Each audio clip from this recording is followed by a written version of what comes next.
নমস্কার, আমি গায়ত্রী বং ডিশে আপনাদের স্বাগত জানাই। আজ আমি শুধুমাত্র কয়েকটা পালং শাকের পাতা দিয়ে দুর্দান্ত একটা রেসিপি বানিয়ে আপনাদের সঙ্গে শেয়ার করব। এটা আপনারা গরম গরম ডাল ভাতের সঙ্গেও খেতে পারেন অথবা সন্ধ্যেবেলায় চায়ের সঙ্গেও খেতে পারেন।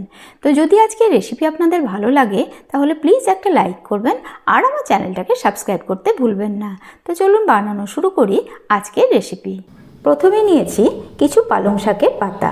আমি এখানে 15 পিস নিয়েছি। আর পাতাগুলোকে খুব ভালোভাবে জল দিয়ে ধুয়ে পরিষ্কার করে জল আমি শুকিয়ে নিয়েছি। দেখবেন পাতাগুলো একটু মোটা দেখে নেবেন, তাহলে বেগনিটা খেতে ভীষণ ভালো হবে। প্রথমেই আমি এখানে একটা বাটি নিয়েছি, বাটির মধ্যে একটা চালনি দিয়ে দিলাম। এবার নিচ্ছি বেসন। এখানে আমি হাফ কাপ বেসন নিয়েছি, ওজনে আছে 125 গ্রাম। এবার বেসনের মধ্যে আমি দিয়ে দিচ্ছি হাফ টেবিল স্পুন কর্নস্টার্চ, সঙ্গে দিয়ে দিচ্ছি 1 টেবিল স্পুন ময়দা। এবার দিচ্ছি 1 চিমটি পরিমাণে খাবার সোডা। এবার সমস্ত শুকনো উপকরণ আমি চেলে নেব। সমস্ত শুকনো উপকরণ চেলে নেওয়ার পর দিয়ে দিচ্ছি সামান্য একটু চিনি, টেস্ট অনুযায়ী লবণ, খুব অল্প পরিমাণে হলুদের গুঁড়ো, হাফ টিস্পুন দিচ্ছি লঙ্কার গুঁড়ো। এবার দিয়ে দিচ্ছি অল্প একটু জোয়ান। এটা হাতের সাহায্যে আমি ক্রাশ করে নিচ্ছি। এভাবে ঘষে নিলে এর ফ্লেভারটা খুব ভালো আসে। এবার দিয়ে দিচ্ছি অল্প একটু কালো জিরে। কাপের মধ্যে হাফ কাপ ফ্রিজের ঠান্ডা জল নিয়েছি, তার মধ্যে দিয়ে দিচ্ছি কয়েক টুকরো বরফ। এইভাবে ঠান্ডা জলের মধ্যে যদি ব্যাটারটা তৈরি করা হয় তাহলে পকোড়াগুলো খুব মুচমুচে হবে। এবার আমি এই ঠান্ডা জল দিয়ে ব্যাটারটাকে তৈরি করে নেব।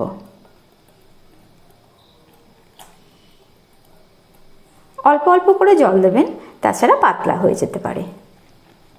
ব্যাটারটা আমার তৈরি হয়ে গেছে। এর ঘনত্বটা দেখুন, ঠিক এইরকম হবে। পুরো হাফ কাপ জল আমি এর মধ্যে দিয়ে দিয়েছি। এবার ব্যাটারটাকে আমি 10 মিনিটের জন্য রেস্ট করিয়ে নেব। এবার গ্যাস ধরিয়ে একটা ফ্রাই প্যান বসিয়ে দিয়েছি। দিয়ে দিচ্ছি খানিকটা সাদা তেল। ব্যাটারটা আমি 10 মিনিট ধরে রেস্ট করিয়ে নিয়েছি। এবার কয়েক সেকেন্ডের জন্য একটু ফেটিয়ে নেব। এবার এক একটা করে পালং শাকের পাতা নিয়ে এইভাবে ব্যাটারের সঙ্গে খুব ভালোভাবে কোট করে নিতে হবে। তারপর এইভাবে ঝরিয়ে আস্তে আস্তে তেলের মধ্যে দিয়ে দিতে হবে।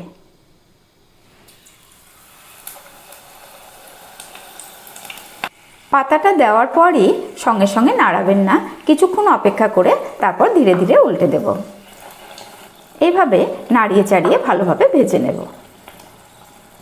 দেখুন কিভাবে ফুলে উঠেছে, একদম যেমন বেগুন ফুলে ওঠে সেই রকমভাবে ফুলে উঠেছে, বেগনির মতো। এটা ভাজা হয়ে গেছে, এটা আমি তুলে নিচ্ছি। এইভাবে 2 থেকে 3 মিনিট ধরে হালকা আঁচে ভেজে নিতে হবে। বাকি পাতাগুলোকে এইভাবে বেসনের সঙ্গে কোট করে ধীরে ধীরে ভেজে নেব।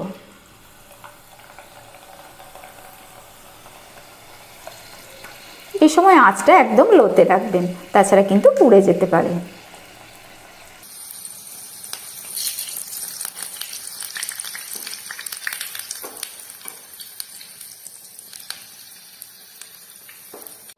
তো তৈরি হয়ে গেল বেসন দিয়ে পালং শাকের বড়া। দেখুন কতটা মুচমুচে হয়েছে, আওয়াজ শুনে নিশ্চয়ই বুঝতে পারছেন। তো একবার এইভাবে বাড়িতে তৈরি করুন, খান আর আমাকে কমেন্ট করে জানান। তো আজকের রেসিপি আপনাদের কেমন লাগলো? যদি ভালো লাগে লাইক করবেন, কমেন্ট করবেন, শেয়ার করবেন, সঙ্গে আমার চ্যানেলটাকে সাবস্ক্রাইব করবেন, বেল আইকনটাকে প্রেস করে দেবেন নতুন ভিডিওর নোটিফিকেশন পাওয়ার জন্য। ভালো থাকবেন, ধন্যবাদ।